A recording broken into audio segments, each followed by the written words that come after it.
What do you think about Japanese girls? What? Did you write that? No, I did not. My friend and editor, Riley, shout out, just sent me a photo of this happening in Japan. J-pop Rose, Sony apologizes for Nazi outfits. So it's these little Japanese girls that dressed up as SS soldiers with full swastikas. And in Japan, like, do you see that shit all the time? Like, are you guys familiar with anime? There's like an anime I watched where it's like these Japanese girls, fully blonde Japanese girl, portrays a German with like tanks just rolling over like cities and shit. And they really celebrate that shit to a concerning degree. Because they're fighting with the Germans like a second ago, and now, you know, it's very celebratory. Japanese girls, love them, yeah. Not in a weird way, just like I think they're cute, yeah. You know, a little Nazi, but you know. Are you Japanese by any chance? Chinese. Chinese? Okay. What do you think about the Japanese? By the way, Japanese people are the most hated people in Asia. My grandma wouldn't like them, but I love them. You love them? Okay, yeah, I get it. Well, times have changed, yeah. No, it's true. I mean, yeah, my grandpa also didn't like the Jews, but here we are. So here we are. Times change, yeah. What I think about Japanese girls? Yeah, kinky, yeah. It's so funny that Japan has this beautiful connection. It's like the guilt kink axis, right? It's the axis, funny word. Because the more guilt you have and the more oppression you have and repression emotionally, the more kinky you are. Have you noticed that? Because Japanese people, a lot of guilt, a lot of repression, tentacle porn. Huh? Just saying. Germany, a lot of guilt, a lot of repression, techno gangbangs on a Tuesday afternoon. That's what we connect on. Both very bad in the soul. I think there's a lot of, you know, because Chinese people are not that kinky. You are, sir. This guy gives me the darkest look. Okay, I get it. Let's check out the Chinese glory hole. Who's Jewish here, by the way?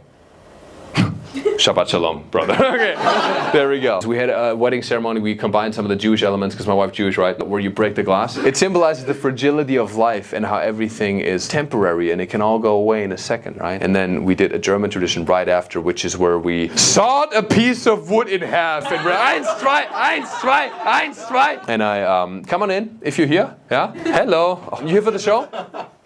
Oh. Did you know who I am? No? Okay. You just walked in from the street? Well, if you want to watch comedy, you can have a seat. It's okay. You seem scared. Okay. You're safe? Seems like we're in a cult meeting here or something. You know? Because she came in right when I said the sewing part. I was like, eins, zwei. And she walked in and she was like, okay. She thought we were going to sacrifice her. Jesus Christ. Do you want to have a seat? And then all you guys were completely silent, just looking at her. It's like, your head turned this way, just like an owl. Okay, we scared her, yeah. Okay, she's gone. She's probably going to run the next 7 blocks. It's like, you never walked to this fucking German cult meeting on Melrose Avenue, yeah. When are you having kids? Oh, now that's a very wholesome question. Thank you, whoever wrote this. This is amazing. Also great handwriting. Oh, if we have a daughter, I want to name her Hildegard. What an epic name. And dude, if it's a man, Wolfgang. Wolfgang, hard name. Just imagine you're in school, you know, and they call you name. It's like Jessica Robinson, Jose Ramirez, Wolfgang, Adrion. He's like, jawohl, ready for work? Wait, you're Latino German? Man, you must be internally conflicted as fuck. A Latino German. Oh my God, what is your name? Is it Juan Carlos Günther? Dietrich. Dietrich. Oh, Dietrich. And do you identify more with your Latino side or your German side? The way you're talking tells me German for sure. But yeah, the German thing. Yeah. Have you been to Germany? I have. Yeah. So what do you think about it? Do you like your heritage? I enjoyed it when I was younger. I don't know how I would now, but The lack of emotion you're displaying right now is so beautifully German, and I'm so turned on right now. Yeah. There's not a 0 ounce of Latino-ness left in you, and it's amazing. The Germans really took over and it eliminated and eradicated every single. It's crazy. Yeah. Are you an engineer too? What do you do for a living? well, I work at In-N-Out, so There is a Latino. Okay, so there we have it. How funny would it be if you like, not bad, yeah, I like Germany, and I work as a salsa instructor.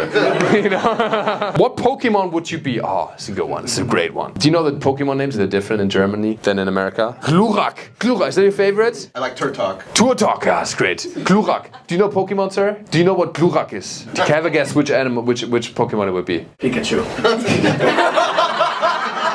That's a good one, actually. That's a good one. That's actually not far from the truth. Pikachu in German, Glurak.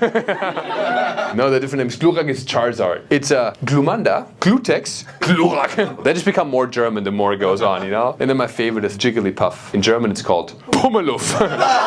Pummeluff. Because Pummel in German is like a little fatty. We call him like, oh, and so pummelig, yeah, he's a little fat. Look at this little fat little kid there. Like, he's just walking, he's a little pummelige kid, yeah? And also Snorlax. In German, it's called Relaxo, right? It's so funny. And then Pikachu's my favorite. In German, it's called Rumpelstilzchen. Yeah. Very good. I'm kidding, it's Pikachu.